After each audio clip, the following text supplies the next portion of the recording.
Alors effectivement, depuis plus de 20 ans, je travaille, j'explore les prix. Je les décortique sous tous les angles, sous toutes les coutures, dans tous les secteurs. Je les analyse, je les comprends. C'est devenu mon métier, mais au-delà de mon métier, c'est aussi un péché mignon. Un péché mignon en tant que consommateur, comme vous, mais peut-être aussi en tant que citoyen. Et c'est de cela dont je voudrais vous parler aujourd'hui, vous faire part, non pas de mes certitudes, je ne vais vous infliger aucune vérité, mais vous faire part d'un certain nombre de doutes, d'intuitions, de tendances, de risques qui pourraient arriver demain. À vrai dire, je pensais avoir tout vu en matière de prix en 20 ans, le prix d'un médicament contre l'hépatite C vendu 41 000 €, ou bien le prix d'un billet Paris-Marseille en autocar à 5 €. Je pensais avoir fait toutes les expériences.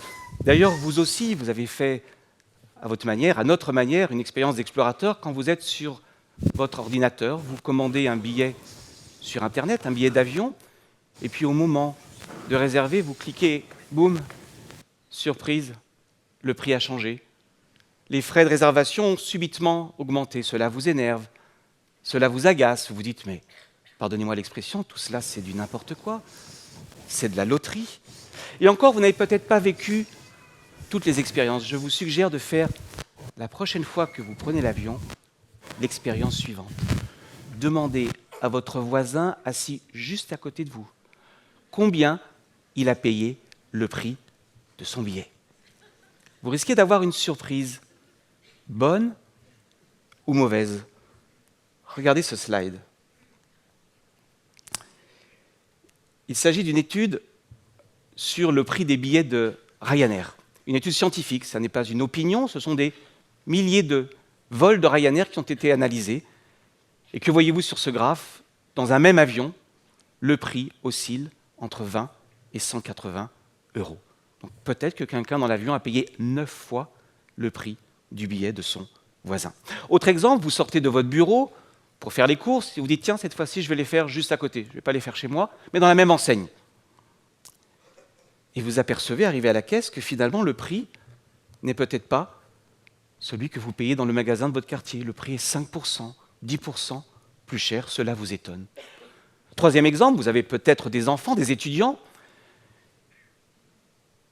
et vous leur avez offert, pour qu'ils puissent rentrer voir papa-maman, aller chez des amis, visiter la France, un abonnement illimité, 76 € par mois pour prendre le train. 76 €, c'est à peine le prix d'un billet aller-retour Paris-Marseille. Bref, tout ça pour vous dire quoi? Le sentiment que vous avez, que nous avons, c'est qu'il n'y a plus de prix, que c'est de la grande loterie, que les prix marchent sur la tête. Et nous en arrivons même à douter. La défiance s'installe en nous, on se dit, mais si les prix sont flous, si les prix sont fous, c'est sans doute qu'il y a un loup. Mais en réalité, derrière cette apparente loterie, je voudrais vous montrer qu'il y a une vraie logique, implacable, une rationalité cachée. Et pour la déchiffrer, je vous propose, avec moi, l'espace de quelques minutes, je vous rassure, de chausser les lunettes froides de l'économiste. Si vous chaussez les lunettes de l'économiste, vous allez voir un monde qui s'appuie sur un principe éternel. Le but, le rêve, je dirais même le nirvana, pour employer des grands mots, de toute entreprise, c'est au fond de vendre le même produit à des prix différents à chacun.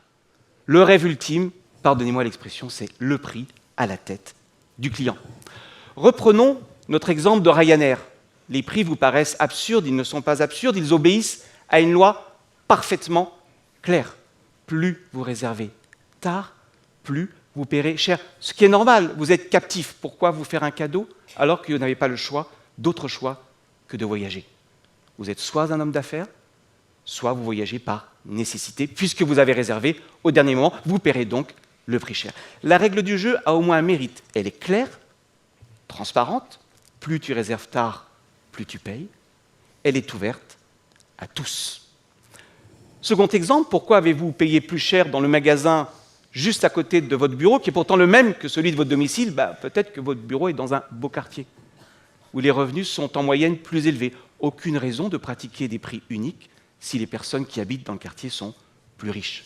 Dernier exemple, vous l'avez compris, les abonnements jeunes s'expliquent assez simplement. Les jeunes ont peu de moyens et surtout ils voyagent pour le plaisir. Donc si je mets le prix normal, les jeunes ne voyageront plus ou alors ils voyageront avec Blablacar ou les autocars.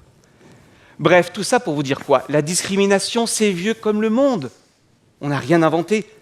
Mais vous êtes d'accord avec moi, la discrimination jusqu'à aujourd'hui, c'était assez facile à comprendre. C'était assez simple. Votre âge, jeune, pas jeune, éventuellement votre sexe.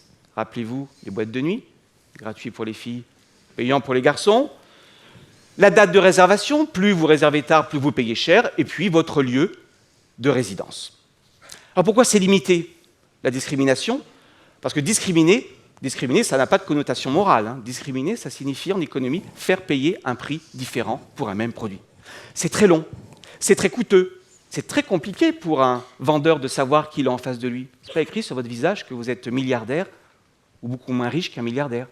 Ce n'est pas écrit sur votre visage que vous adorez le chocolat au point que vous seriez prêt à payer 5 € ou 6 € une tablette. Bref, jusqu'à aujourd'hui, la discrimination, c'est un peu resté la discrimination à papa. Mais tout cela pourrait peut-être changer demain. Alors, je n'ai pas de certitude, je voudrais simplement partager avec vous un certain nombre d'intuitions et de doutes. Tout cela pourrait peut-être changer demain à cause ou grâce d'un événement qu'on utilise tous les jours, d'une technologie, Internet et les big data. Nous sommes peut-être demain à deux doigts, en tout cas les entreprises sont peut-être à deux doigts de toucher ce fameux nirvana consistant à faire payer à chacun son prix. Pourquoi? Parce que tous les jours, nous surfons sur Internet, nous allons sur les réseaux sociaux, bref, nous laissons des petites traces, des petits cailloux. Quand vous allez sur un site de réservation, on vous dit parfois « loguez-vous avec votre compte Facebook ». Vous naviguez, et lorsque vous naviguez sur Internet, des cookies sont posés sur vous, des cookies, ces petites puces qui vont permettre de vous suivre. Vous avez aimé un article, on va vous demander ou vous allez choisir de le liker, révélant ainsi vos goûts, vos préférences, vos tendances. Bien entendu, toutes ces informations sont scrutées. Oh non, pas par l'œil de Moscou, par des milliers, des millions d'yeux, ceux des annonceurs, qui vont vous classer, vous trier, faire des profils. Femmes, plus de 35 ans, CSP+, habitant à Marseille. Et une fois qu'on vous a profilé, on va bien sûr vous cibler un produit. Ça existe déjà via une publicité. Ça existe. Et pourquoi pas demain, du ciblage, non plus sur des produits, mais en termes de prix. Au fond, pourquoi pas imaginer que grâce à Internet ou à cause d'Internet, au fond, demain, chacun aurait son prix. Un peu comme à la brocante. Mais à la différence de la brocante, c'est une brocante en temps réel où tout se joue en quelques millisecondes.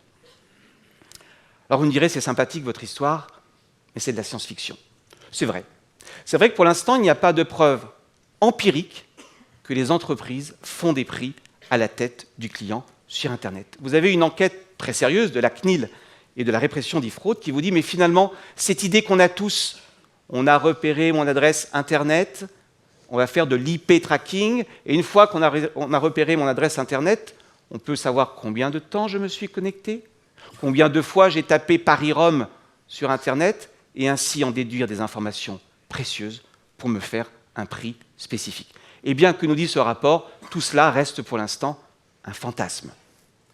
Mais le même rapport nous dit que si vous réservez un billet pendant les heures creuses, vous n'aurez pas tout à fait le même prix que si vous le réservez aux autres horaires. Il nous montre aussi que si vous avez commencé par utiliser un comparateur de prix avant de réserver, vous aurez également peut-être une promotion. Et le sujet est pris tellement au sérieux que le président Obama, dont on peut supposer qu'il a quand même d'autres soucis, il avait d'autres soucis que de s'intéresser au prix sur Internet, a commandé un rapport.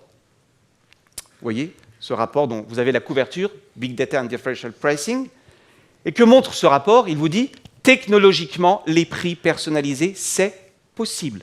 La question n'est pas de savoir si l'on peut, la question est de savoir si les entreprises le veulent. Et d'ailleurs, le rapport illustre, à l'aide d'un exemple très intéressant, l'exemple d'un jouet vendu sur Amazon. Vous avez en abscisse 2 années du prix de vente de cet objet, 2012-2014, et vous voyez que le prix oscille entre 10 $ et 17 $, comme si les entreprises essayaient de tester les clients en fonction du prix. Bref, tout cela est de la science-fiction pour l'instant, mais rien technologiquement ne l'empêche. Mais au fond, si cela venait à arriver, faudrait-il vraiment s'en inquiéter? Oui et non. Oui, parce que si on a repéré que vous êtes riche, que vous êtes aisé à cause de votre comportement sur Facebook, de toutes les traces que vous avez laissées, alors il n'y a pas de raison de vous faire des promotions. Vous paierez le prix fort. Si je sais que vous aimez tel produit, il n'y a aucune raison que je fasse une promotion. Après tout, c'est une idée vieille comme le monde. Lorsque vous allez à la brocante et que vous tournez pendant 1 heure autour du vieux vélo Solex de vos rêves, le vendeur vous a repéré, il sera très difficile ensuite de négocier une baisse de prix. Donc, premier impact de la différenciation des prix, ceux qui ont les moyens, ceux qui vont révéler qui ils sont vraiment, paieront plein pot.